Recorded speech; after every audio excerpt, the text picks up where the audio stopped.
გამარჯობათ. დღეს არის 2026 წლის 16 მაისი. ახლა მე მინდა ვილაპარაკო საქართველოში შექმნილ მდგომარეობასთან დაკავშირებით, მათ შორის საარჩევნო ამბების შესახებ.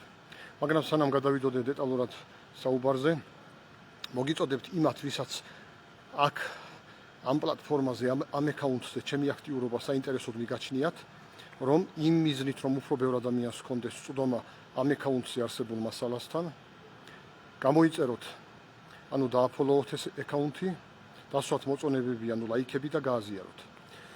მოგეხსენებათ, რომ ქვეყანაში საკმაოდ დაძაბული პოლიტიკური ვითარება, საპროტესტო ამბებია 2024 წლის საპარლამენტო არჩევნებთან დაკავშირებული საპროტესტო აქციები და ასე შემდეგ. ახლა მე მიმაჩნია, რომ ზოგადად ჩემი აზრით ოპოზიციურ პოლიტიკურ ძალებში უფრო უნდა გაიზარდოს თვითკრიტიკა. ანუ ის, რომ ოპოზიციური პოლიტიკური ძალები ოპოზიციური პოლიტიკური ძალების ფუნქცია არის, რომ გააპროტესტოს ის, რაც მას მიაჩნია ხელისუფლების მხრიდან უსამართლო და ასე შემდეგ. გარდა ამისა, ჩემი აზრით ოპოზიციურ პოლიტიკურ პარტიებში ზოგადად თვითკრიტიკის მაჩვენებელიც უნდა გაიზარდოს. თვითკრიტიკის ხარისხი. ახლა თქვენ წარმოიდგინეთ, ავიღოთ 2024 წლის საპარლამენტო არჩევნები. ზემოხსენებულ საპარლამენტო არჩევნებზე ოფიციალური შედეგების თანახმად, ოფიციალური ცესკოს მიერ გამოცხადებული შედეგების თანახმად, ოცნებას დაუფიქსირდა დაახლოებით ხმების 54%. ვიმეორებ, ოფიციალური ცესკოს ოფიციალურ მონაცემებს, დაახლოებით 54%. ხოლო ყველა დანარჩენ ოპოზიციურ პარტიებს, ხოლო ყველა დანარჩენ პოლიტიკურ პარტიებს გარდა ოცნებისა, ვინც მონაწილეობდა ზემოხსენებულ არჩევნებში, დაახლოებით 46%. რა თქმა უნდა, ჩემი აზრით, ზემოხსენებულ არჩევნებში არც თუ ისე მცირე იყო ეგრეთ წოდებული მანიპულაციის ფაქტორი. ახლა მაგალითად მანიპულაციას რატო ამბობ? აი თქვენ ხშირად გესმით ლაპარაკი არჩევნების გაყალბებაზე. საერთაშორისო ტერმინად ხშირად გამოიყენება ტერმინი manipulation, მანიპულაცია. ახლა ის რომ მანიპულაციას ჰქონდა ადგილი, მაგას მაგალითად ადასტურებს ის, რომ თუნდაც ელექტრონულ უბნებზე მელანი რო გადადიოდა მეორე მხარეს. აი ეს უკვე არის დადასტურება იმისა, რომ ირღვეოდა არჩევნების ფარულობა. რას ნიშნავს მელანის გადასვლა? მელანის გადასვლა ნიშნავს იმას, რომ შეიძლება და მით უმეტეს, რომ მართველი პოლიტიკური ძალა ოცნება 51 ნომერი, რომელიც ზემოხსენებული ბიულეტენის შედარებით ქვედანაწილში იყო და თუ გამოჩნდებოდა, თუ მაგალითად ვინმე დაინახავდა მელანის გადასვლას, ხშირ შემთხვევაში ამით მიხვდებოდა, შეიძლება იმას ვერ მიხვდარიყო კონკრეტულად რომელ პარტიას მისცა თუ ამორჩეველმა ხმა, მაგრამ ოცნებას რო არ თქვა თუ არ იქნებოდა ოცნების ამორჩეველი, ოცნებას რო არ მისცა ხმა, ამას შეიძლება იოლად მიხვდარიყო ხშირ შემთხვევაში, რადგან მოგახსენებთ, კვლავ შეგახსენებთ, რომ ოცნების ნომერი 51 ნომერი ბიულეტენის ქვედა ნაწილში იყო და აქედან გამომდინარე თვალსაჩინოს ხდიდა იმას, რომ ამ ამორჩეველმა ოცნებას ხმა არ მისცაო. და რა თქმა უნდა, ეს რას ნიშნავს? შემდეგ შეიძლება ის ამორჩეველი გამოსულიყო გარეთ და ვიღაცისთვის მოეყოლა, რომ ხმა რომ მივეციო, მელანი გადადიოდაო.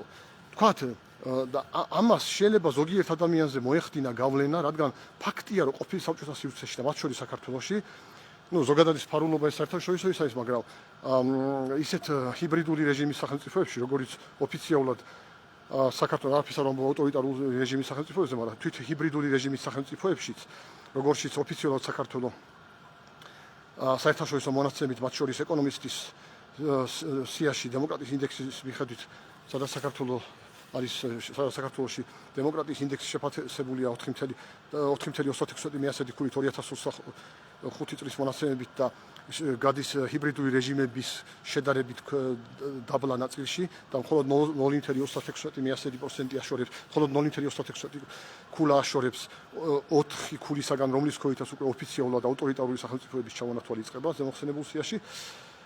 ასეთ სახელმწიფოებში არის ხშირ შემთხვევაში არის, როდესაც ამორჩეველები ერიდებიან, რომ თქვათ ოპოზიციას განწყობილი ამორჩეველი მომეტებულად არის ხშირად ისეთი ამორჩეველი, რომელსაც ამა თუ იმ მოსაზრებით არ სურს, რომ გაირკვეს, რომ მან მართლ მმართველ გუნდს არ მისცახმა ეს პრობლემა იყო მაგალითად წინა ხელისუფლების პერიოდში, როდესაც ნაციონალური მოძრაობა იყო ხელისუფლების სათავეში და როდესაც პრეზიდენტი იყო მიხეილ სააკაშვილი და იმ 2011 წლის მონაცემებითაც იმავე დემოკრატიის სიაში საქართველოში დემოკრატიის ხარისხი საკმაოდ დაბალ ქულაზე იყო შეფასებული 4.7 ქულით და აქედან გამომდინარე მელანის გადასვლას შეიძლება გარკვეული, რა თქმა უნდა, მნიშვნელოვანი წვლილი შეეტანა არჩევნების შედეგში. გარდა ამისა, კიდევ სხვა ადმინისტრაციული ფაქტორების დიდი ალბათობა, მათ შორის სისხლის სამართალში ჩემი აზრით არაერთი ხარვეზი, რომელიც მმართველ ძალებს, ეს იყო ჩემი აზრით ხშირ შემთხვევაში ყოფილი ხელისუფლების წინა ხელისუფლების პერიოდში და ახლაც ჩემი აზრით არის დიდი ალბათობა იმისა, რომ ის ხარვეზები, რაც მაგალითად კონკრეტულად სისხლის სამართლის კოდექსში ჩემი აზრით არის სისხლის სამართალში და არა მარტო სისხლის სამართალში იძლევა იმის საშუალებას, რომ მმართველმა პოლიტიკურმა ძალამ იძლევა ქმნის დიდ რისკ ფაქტორს იმისა, რომ მმართველმა პოლიტიკურმა ძალამ სხვადასხვა კანონმდებლობა თავისი საარჩევნო გავლენებისათვის გამოიყენოს და ასე შემდეგ და ეს ყველაფერი რო გავითვალისწინოთ, რა თქმა უნდა, ჩემი აზრით ასეთი ფაქტორების გავლენა იქნებოდა 2024 წლის არჩევნებში არანაკლებ 5%-ისა მმართველი გუნდის ოცნების სასარგებლოდ. არანაკლებ, ჩემი აზრით. ახლა 5% რას ნიშნავს? მაგალითად, ოცნებას რო აიღო 5%-ით ნაკლები, გამოვიდოდა 46, 59 უკაცრავად, აქედან გამომდინარე, ვინაიდან ხმები ჯამდება მხოლოდ საარჩევნო სუბიექტებზე მიცემული ხმებიდან და ბათილი ბიულეტენები და არ მისული ამორჩევლების ხმები სუბიექტებზე მიცემული ხმების გამოყვანისას არიან გარიშება, აქედან გამომდინარე ოპოზიციურ პოლიტიკურ პარტიებს ჯამში სადღაც მოუწევდათ ასეთ შემთხვევაში 51%, ანუ ამ შემთხვევაში 51-59 ჯამში სხვა პოლიტიკური პარტიების გამარჯვებით დამთავრდებოდა ზემოხსენებული არჩევნები ასეთ შემთხვევაში და 49 გამოვიდოდა თქვათ ოცნების ხმები ასეთ შემთხვევაში. მე ვამბობ ჩემი აზრით მინიმუმ 5%-იანი უპირატესობა მაინც მისცა ზემოხსენებულმა ფაქტორებმა ოცნებას. ახლა რაც შეეხება ოპოზიციას, რო ვთქვი, რომ ჩემი აზრით ოპოზიცია უნდა გაზარდოს მეთქი თვითკრიტიკულობა. წარმოიდგინეთ თქვენ ოპოზიციურ პოლიტიკურ პარტიებს საერთოდ საპარლამენტო იქ სადაც საპრეზიდენტო მმართველობა არის, მაგალითად ამერიკის შეერთებული შტატების სადაც პრეზიდენტის უფლებამოსილება შედარებით მაღალია, იქ საპრეზიდენტო კანდიდატები წინასწარ იცის ამორჩევება. ხოლო ისეთ სახელმწიფოებში სადაც საპარლამენტო მმართველობაა, როგორც ეს საქართველოშია, ასეთ შემთხვევაში პოლიტიკური ძალები, როდესაც არჩევნებში გადიან, ისინი საზოგადოებას წარუდგენენ პრემიერ-მინისტრობის კანდიდატებს. მაგალითად გერმანიაში კანცლერი, რომელიც ფუნქციურად დაახლოებით იგივეა, რაც პრემიერ-მინისტრი. ასევე ავსტრიაში კანცლერი მაგალითად, დიდ ბრიტანეთში პრემიერ-მინისტრი, ნიდერლანდებში პრემიერ-მინისტრი, ესპანეთში პრემიერ-მინისტრი და ასე შემდეგ. და პოლიტიკური პარტიები, როდესაც არჩევნებში გადიან, წარუდგენენ კანდიდატს, სადაც ეუბნებიან ამორჩევლებს, თუ ჩვენ გავიმარჯვეთ და თუ ჩვენი ისეთი პოლიტიკური ვითარება იქნა, აი ეს არის ჩვენი პრემიერ-მინისტრობის კანდიდატი. 2024 წელს საქართველოს მე არ გამიგია, რომ რომელიმე პოლიტიკურ პარტიას გარდა ოცნებისა, ოცნების შემთხვევაში კონკრეტულად ყავდა თუ არა პრემიერობის კანდიდატი არ ვიცი, მაგრამ ის მართველი ძალა იყო. დანარჩენი პოლიტიკური პარტიებისგან მე არ გამიგია 2024 წლის არჩევნებში, რომ პრემიერ-მინისტრობის კანდიდატი ყოლოდათ. ჩემი აზრით იმ არჩევნებშიც და მომავალი არჩევნები, როდესაც უნდა ყოლოდა, მომავალ არჩევნებში ეს იქნება რიგგარეშე თუ 2028 წელს, როგორც იქნება არ ვიცი.